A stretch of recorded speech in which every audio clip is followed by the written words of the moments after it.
No drones could find her. No search dogs would enter the forest. Even his retired German shepherd stopped at the tree line and refused to move. Then a young woman stepped out of the snow and said something no one was prepared to hear. If you trust your dog, trust the mountain too. She dropped his niece's bracelet at his feet, an item police never released to the public. That was the moment he realized this wasn't a rescue anymore. It was a test of loyalty, of humility, and of whether a man broken by loss would follow rules or follow his dog into a place the mountain never lets people leave unchanged. Before we begin, tell us where you are watching from. And if this story touches your heart, please subscribe for more. Winter settled over Clearwater Ridge, Wyoming, not gently but with weight, pressing silence into the valleys and burying roads beneath overnight snow, as if the land itself preferred to forget who passed through it. David Carter stood on the porch of his small log cabin, breath fogging the air, watching the tree line darken under a sky the color of old iron. At 45, he carried himself like a man older than his years, tall, broad-shouldered, his posture still disciplined, but no longer rigid. A thick, dark brown leather jacket hung from him, like a second skin scarred and creased by years of use. Beneath it, a red and navy flannel shirt peeked through its colors muted with age. His jeans were worn pale at the knees, boots heavy with packed snow, a gray wool scarf wrapped loosely around his neck. His face was sharply angled, weathered, framed by a short, untrimmed beard that had gone salt and pepper since the case that ended his career. His eyes, steel gray, observant, tired, never rested for long. Behind him, Max lay near the doorway, a large German shepherd with a thick sable coat dusted white by snowflakes that had melted into his fur. At nearly 7 years old, Max moved slower than he once had, but his presence still filled the space. His ears twitched at every distant sound, his amber eyes alert with a depth that came only from years spent beside danger. He had once been a working dog trained for search and tactical response, and even in retirement, that vigilance had never left him. To David, Max was not a pet. He was the last living witness to a former life. David had come to Clearwater Ridge less than a year ago, after retiring earlier than planned from federal service, following a catastrophic investigation that ended in civilian deaths and internal review. The official reports called it procedural failure. David called it his fault. He chose the town because it was small, anonymous, pressed up against wilderness that asked no questions. He thought isolation might quiet the noise in his head. He was wrong.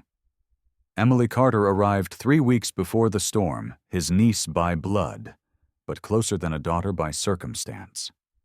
At 22, she was slender and athletic, with dark blonde hair usually pulled into a practical braid and skin perpetually wind-reddened from fieldwork. She studied ecology, fascinated by edge environments where human influence faded and older systems reasserted themselves. Emily smiled easily, but carried a seriousness beneath it, a patience David admired and worried about. She believed nature could be understood if one listened long enough. On the afternoon she disappeared, Emily had kissed David's cheek, pulled on her gray knit scarf, and joked that she'd be back before dark. She went into the forest to collect soil samples near the old ridge trail. She never returned. The first night passed in tense waiting.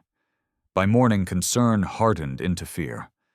48 hours later, Clearwater Ridge was alive with motion. Sheriff deputies, volunteer searchers, and state responders combed the perimeter. Drones lifted into the air, their rotors whining against the wind, only to lose signal minutes later. Search dogs balked at the forest edge, whining and pulling back, as if restrained by something unseen. The weather turned fast, and violent snow, thickening wind driving it sideways, visibility collapsing without warning. David joined the search despite orders to stand back. Max stayed close to his leg, moving with purpose, until they reached the tree line. Then the dog stopped. His body stiffened, a low growl vibrating in his chest, not aggressive but uneasy. Max sniffed the air, took one hesitant step forward, then refused to continue. David had seen this dog advance toward gunfire without pause. This was different. Minutes later, David spotted something caught high on a pine branch. He reached up, fingers numb, and pulled free Emily's gray scarf. One end was stiff with dried blood. The sight hollowed him. His knees nearly buckled, but he forced himself upright, gripping the fabric, as though it might anchor him to reality. As dusk approached, the search coordinator called for a retreat. A storm warning crackled over the radios. People began turning back, faces, grim shoulders hunched against more than cold. That was when the forest shifted. A young woman stepped out between the trees as silently as if she had been standing there all along. She appeared no older than 21, slim, with long dark hair falling loose beneath a hooded coat that looked handmade and worn thin by years of weather. Her skin was pale eyes, a striking green that reflected the fading light with unsettling clarity. She moved with calm assurance, unhurried her posture, relaxed in a way that made armed men uneasy. Behind her, deeper among the shadows, multiple points of amber light watched. Not reflective gear. Eyes. The woman's gaze settled first on Max, then on David. She studied him as one might study terrain, without judgment, but with intent. Her voice when she spoke was quiet, steady, and carried easily through the wind. "If you trust your dog," she said, "then you should trust the forest, too." David opened his mouth to respond, but no words came. Instead, she knelt and placed something gently on the snow between them. A leather bracelet worn smooth at the edges, a small carved bead still stained with dirt. Emily's bracelet. David knew it instantly. It had never been mentioned to the press. Shock froze him where he stood. His mind raced through possibilities. Theft, coincidence, manipulation, but none fit. Max let out a soft, broken sound, halfway between a whine and a sigh. He stepped forward, nose lowering toward the bracelet, then stopped short, as if an invisible boundary held him back. The woman rose, already retreating toward the trees. The eyes behind her did not blink. Snow-thickened wind rising, swallowing her form, until she blended into the forest that had refused every other searcher. David stood alone, bracelet in hand, his world narrowing to one impossible question. Who was she, and how did she find what the mountain had hidden from everyone else? Morning broke over Clearwater Ridge beneath a sky the color of dull steel, the forest breathing fog between its trunks, as if exhaling secrets it had held overnight.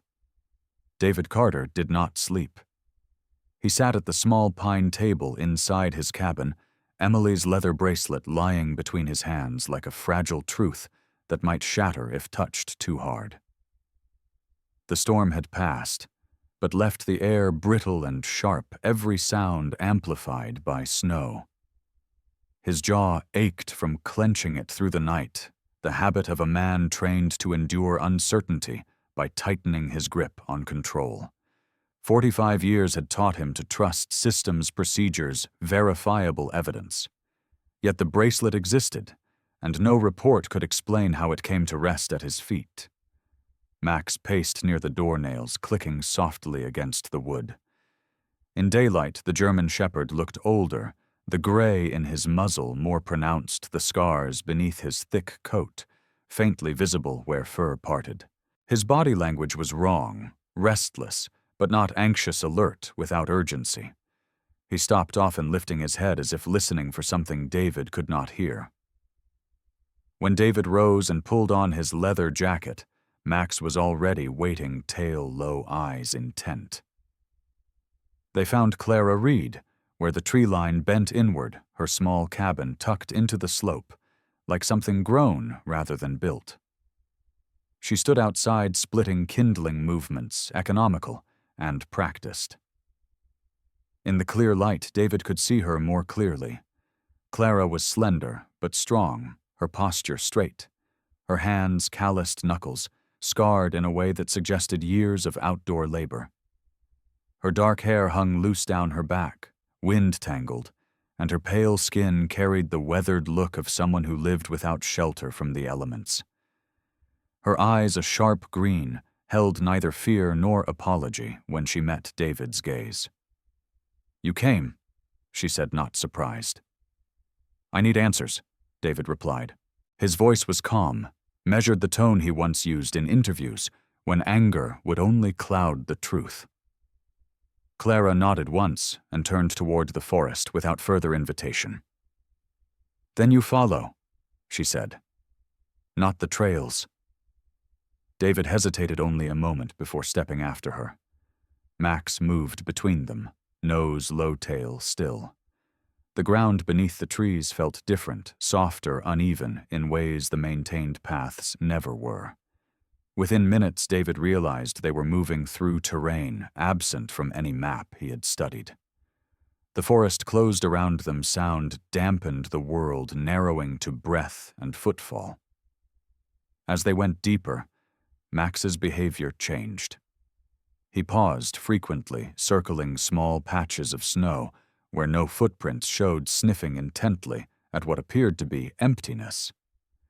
Once he stopped abruptly, and bristled hackles raised, staring at a hollow between two fallen logs. David followed his gaze and felt an inexplicable chill, as though something had recently occupied the space, and then slipped away. "He smells what passed through, not what stayed," Clara said quietly. "Some things don't leave tracks the way people do." David frowned but said nothing. His rational mind searched for explanations, wind animals' residual scent, but Max's reactions were too deliberate to dismiss. The dog moved on, pulling them toward a shallow ravine where the snow thinned over exposed rock. There, David noticed it, a deliberate scuff mark, a boot dragged sideways to erase direction. Not panicked, intentional. Clara crouched, brushing snow aside with her bare hand. She was thinking, she said. Not running. David's chest tightened.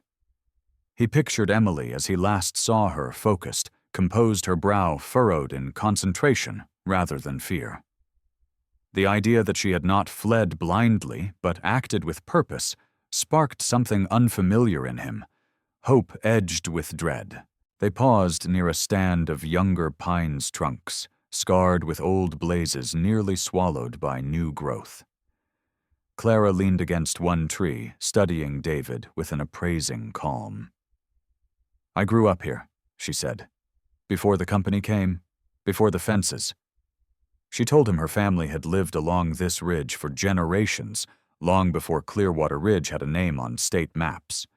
Her grandparents refused to sell when a mining project claimed the mountain held valuable deposits. The land was seized anyway.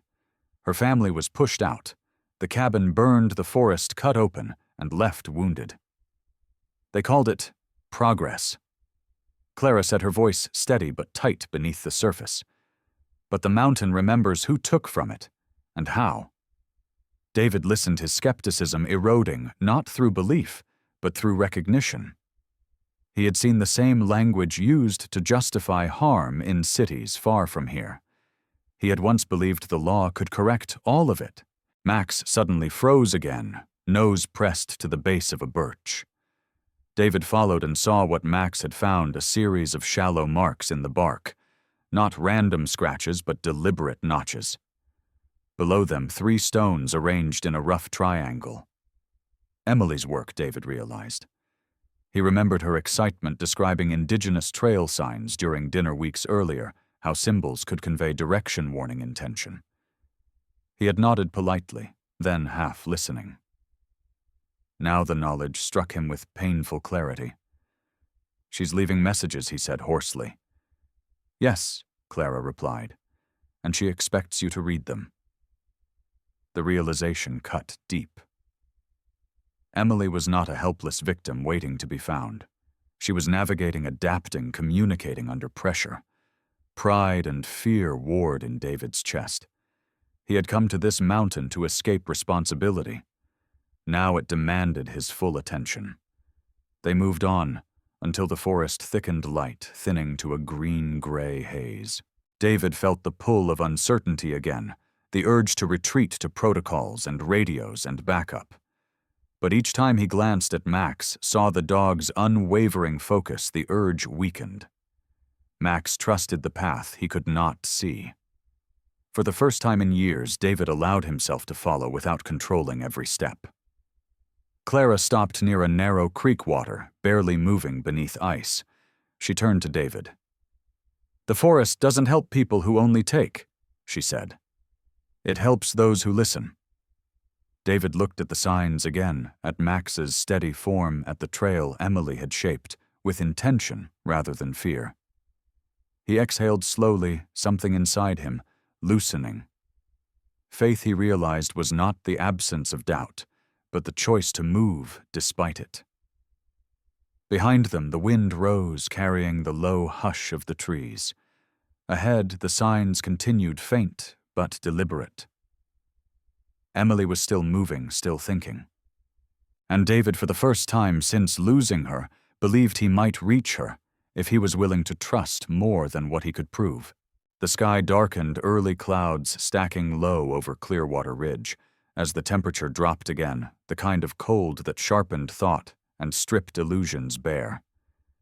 David Carter felt the weight of time pressing against him with every step. The forest no longer felt neutral. It felt alert, as though something unseen was measuring his pace and patience. His breath fogged the air, each exhale a reminder that Emily's was somewhere ahead, rationed and fragile. He tightened the gray wool scarf at his neck without realizing it, a reflex born from years of bracing for bad outcomes. Max moved in front of him, steady and purposeful paws sinking softly into the snow, his ears constantly adjusting to sounds David could not hear. They reached a shallow rise where the trees thinned just enough to reveal a disturbed patch of ground. Snow had been trampled branches broken at shoulder height. David knelt, fingers hovering above a footprint too wide and heavy to belong to Emily. Boot tread, military grade.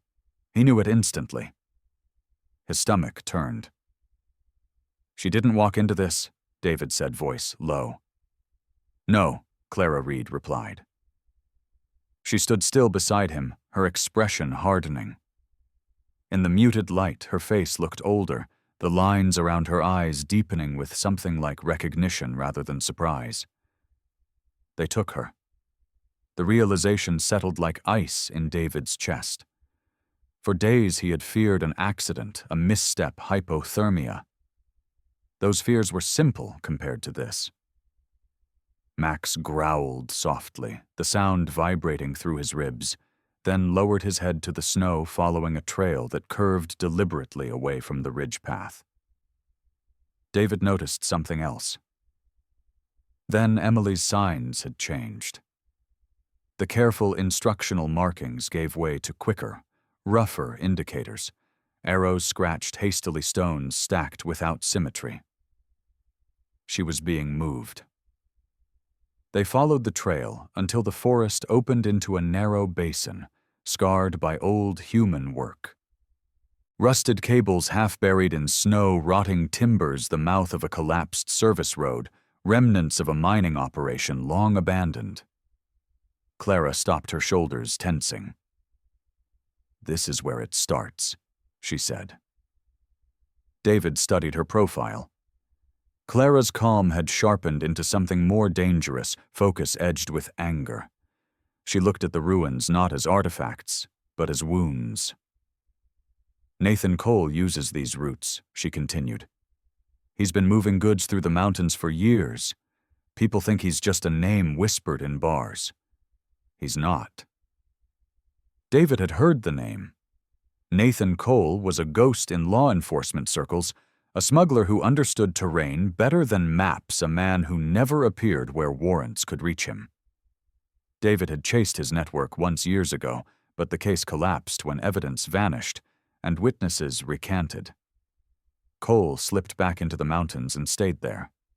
Max stopped abruptly at the edge of a ravine where snow thinned to bare rock. He sniffed, circled, then sat a trained signal David recognized from a lifetime ago. David followed the line of Max's gaze and saw it a length of nylon cord partially buried, cut cleanly. Restraint. His jaw clenched. "She's alive," Clara said quietly. "She's listening." David looked at her sharply. "How do you know?" "Because she would have left nothing if she thought she wouldn't move again." They moved cautiously along the ravine until Clara gestured for David to stop. She crouched and brushed snow aside, revealing a small cluster of stones arranged in a broken diamond.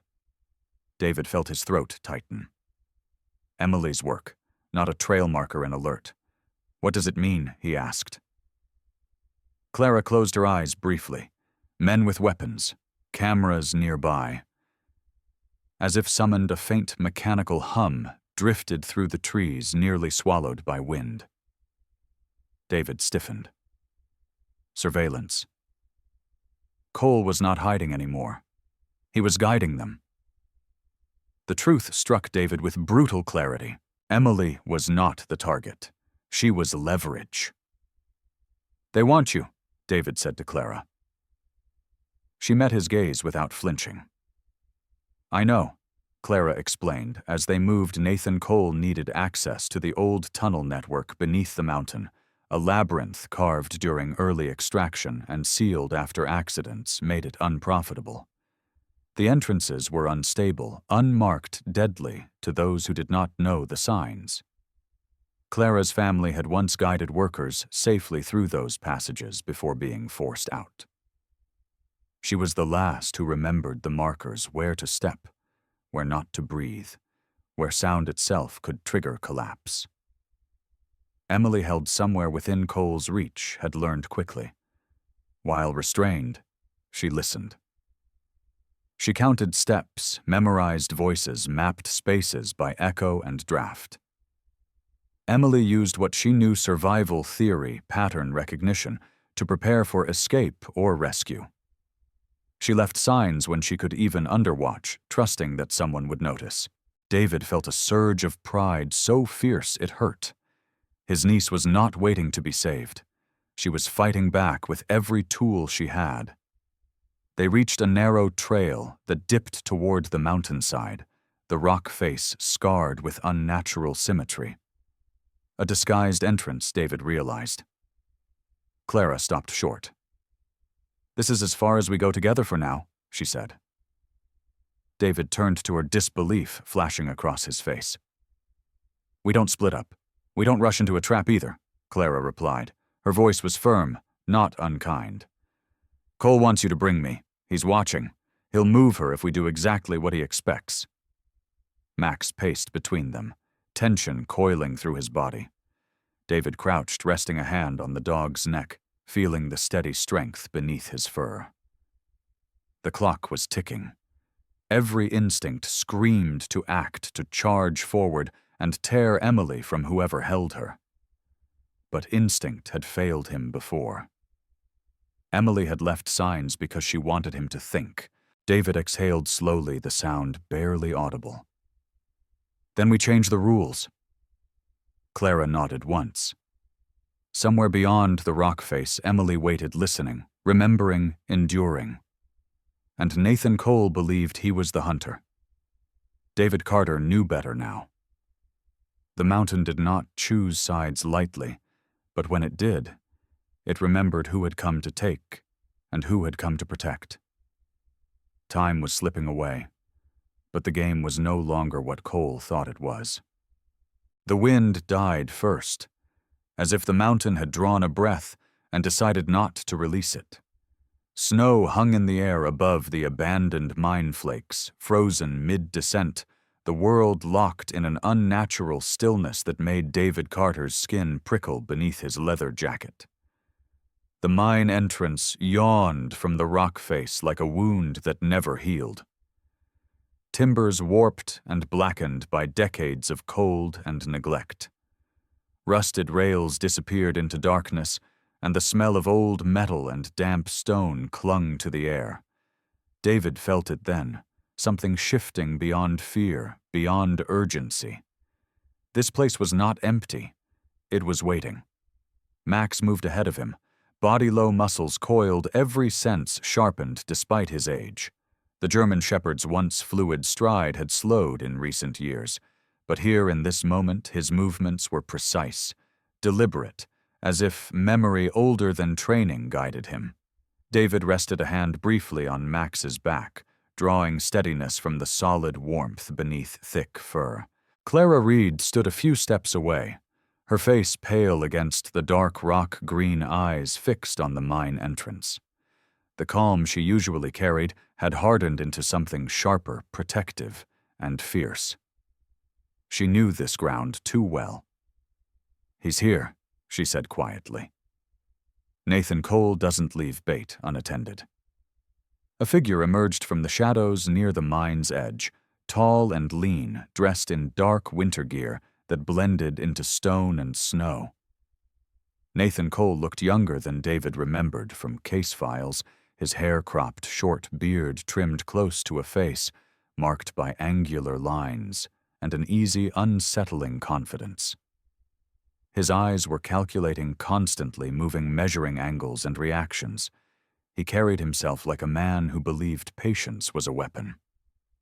Two other men flanked him at a distance, broad-shouldered and silent rifles slung low, their expressions unreadable beneath frost-covered hoods. "You brought her, Cole," said voice, calm, almost pleased. His gaze lingered on Clara before shifting to David. "That tells me you still think like a protector."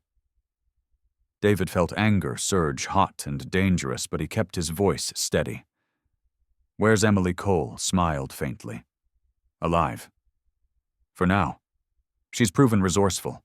That kind of intelligence is valuable." His eyes flicked towards the forest, then back. "But intelligence without guidance gets people killed in places like this." From the tree line came a low sound, not a growl, but a warning. Shapes moved between the trunks, gray forms blending with shadow. Wolves. Clara's jaw tightened.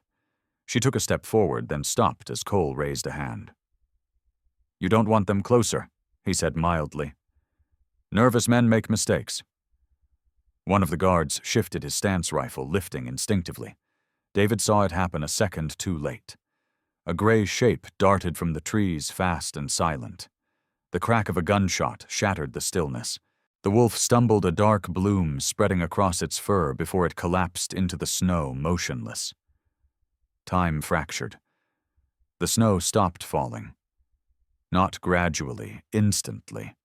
The air snapped, colder breath crystallizing in David's lungs as his ears rang with sudden silence. His radio crackled, once then went dead. The small GPS unit clipped to his belt, flickered, and died. The guards cursed under their breath, shaking equipment that no longer responded. From the forest came movement everywhere at once. Not charging, not chaotic. Purposeful. Wolves stepped into view from all directions, their eyes reflecting a dim, steady light. Behind them, deeper shapes moved, elk standing rigid and alert, ravens settling silently along bare branches, smaller animals emerging without fear. The mountain exhaled something ancient. Max stepped forward, placing himself squarely in front of David. His body trembled, not with fear, but with effort, the deep growl rising from his chest louder than David had ever heard. It was not aggression. It was declaration. For years, Max had guarded doors, hallways, perimeters defined by human law. Now he guarded something older. David understood then with sudden clarity that stole his breath. Max was not protecting him alone. He was standing between imbalance and consequence. Clara knelt beside the fallen wolf, her hand hovering just above its still form. Her face did not crumble, but something raw and dangerous surfaced in her eyes. She rose slowly, meeting Cole's gaze. "You crossed a line," she said. "This mountain remembers blood." Cole's confidence faltered for the first time. He glanced at his men, then at the surrounding forest. "Control your animals," he snapped. "They aren't mine," Clara replied. A deep rumble vibrated through the ground, subtle but unmistakable. Snow slid from branches in perfect unison. The guards backed closer to the mine entrance, weapons useless in hands numbed by cold. Cole took a step backward, calculating again, searching for leverage that no longer existed. David's heart pounded, fear and awe colliding inside him. He had seen violence, chaos, death. He had never seen judgment. Max held his ground, teeth bared, breath steaming. David crouched behind him, hand gripping the old leather collar, feeling the dog's strength surge despite his age. "Easy," David whispered, though he was no longer sure who the words were for. Clara's voice cut through the tension, steady and clear. "Leave. Now. Take what you can carry, and go." She gestured toward the forest. "Or stay, and learn what happens when the mountain answers." For a long moment, Nathan Cole stood, frozen pride warring with instinct. Then another rumble shook the ground, stronger this time, and something in his eyes shifted, not fear, but understanding. He turned sharply, signaling his men toward the mine entrance, retreating into the darkness they trusted more than what waited outside. The wolves did not pursue. They watched.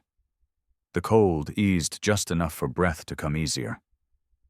Snow began to fall again, lightly, as if nothing had happened. The fallen wolf lay still, its sacrifice sealing something unseen. David rose slowly, legs unsteady. He looked at Max. Really looked, seeing not age or wear, but the quiet dignity of a guardian who had chosen his place. David swallowed hard. He had spent his life enforcing rules written by men. Here another order existed, older and indifferent to authority. "I understand now," David said softly, more to himself than anyone else. Max did not look back, but his growl faded, replaced by a steady, resolute silence. The mountain had spoken. And it was not finished. Spring did not arrive suddenly in Clearwater Ridge. It seeped in, slowly loosening winter's grip by degrees, the snow retreating into shadowed hollows, while cold sunlight lingered longer each evening. Nathan Cole never emerged from the mountain. Rescue teams searched the perimeter of the abandoned mine for 3 days, but no tunnel yielded him. No signal echoed back. They found evidence he had fled deeper underground, discarded gear, torn gloves, boot prints ending abruptly at a collapsed shaft. He was alive, they concluded, based on airflow readings and distant vibrations. Alive, but sealed in.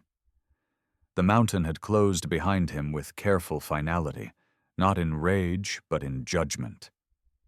David Carter felt no satisfaction in that knowledge, only a grim certainty that some fates were worse than death and were not meant to be interfered with. Emily was found 2 days later in a narrow ravine, miles from the mine, exhausted, dehydrated, but alive. She had survived by rationing water, insulating herself against the cold, and following the signs Clara once taught her: where to shelter, when to move, when to stay still. When David reached her, she was sitting upright against a fallen log. Her hair matted her face, drawn thin, but her eyes steady. She did not cry when she saw him. She simply stood, swayed, and let him hold her. In that moment, David understood something fundamental about his niece. She was no longer a child he feared losing, but a woman who had learned how to endure. Emily recovered quickly, physically, at least. Her hands trembled at night, and loud sounds startled her, but she spoke little of the time underground. When officials suggested relocation counseling in the city, a return to normal, Emily listened politely and declined. The city, she said, had always been loud. The forest had taught her something quieter and harder to ignore. She chose to stay in Clearwater Ridge, moving into a small cabin near Clara's, determined to learn not just survival theory from textbooks, but the language of the land itself. David watched her decision with a mixture of pride and unease. He had spent his career believing protection meant distance from danger, removal from risk. Now he saw that protection could also mean presence, patience, and respect for what could not be controlled. When the department contacted him about returning to service offering reinstatement after the coal case drew national attention, David declined. He was tired of systems that arrived late and left early. Clearwater Ridge did not need another badge. It needed someone who stayed. David remained in his cabin at the edge of the forest, repairing fences, helping neighbors, when asked keeping watch without announcing it. He no longer introduced himself by title. He listened more than he spoke. People noticed. They brought him broken tools, quiet questions, and sometimes just silence to share. He accepted all of it without ceremony. Max aged visibly that spring. His movements slowed, his joints stiffened, his once boundless energy giving way to long hours of rest beneath the cabin's wooden porch. His coat dulled slightly gray, spreading across his muzzle, but his eyes remained sharp. At night, when the wind shifted through the trees or distant howls echoed from the ridgeline, Max would lift his head ears, angling toward the sound. He no longer rose to meet it. He listened. David often sat beside him, then hand resting on the familiar curve of Max's shoulder, both of them quiet, both of them attentive. Clara Reed visited less often once the immediate danger passed. She moved deeper into her work, guiding Emily through lessons that had no formal structure. How to read broken branches like sentences. How to recognize when the forest was warning rather than welcoming, how to stand still, long enough for the land to reveal itself. Clara herself seemed lighter, though the grief of the fallen wolf never fully left her. She carried it without display like a vow rather than a wound. As weeks turned into months, Clearwater Ridge settled into a new rhythm. The mine remained sealed, its entrance marked and left alone. No one spoke of reopening it. The mountain had made its position clear. Nathan Cole's name faded from conversation, replaced by a quiet understanding that some debts were collected without witnesses. One evening, as the sun dipped low and painted the trees in copper and gold, David stood on his porch, watching Emily walk the forest edge with Clara, their figures small against the vastness beyond. He felt a familiar ache loss. Yes, but also acceptance. His life had narrowed in ways he once feared, but within that narrowing, he had found something steady. Purpose without authority.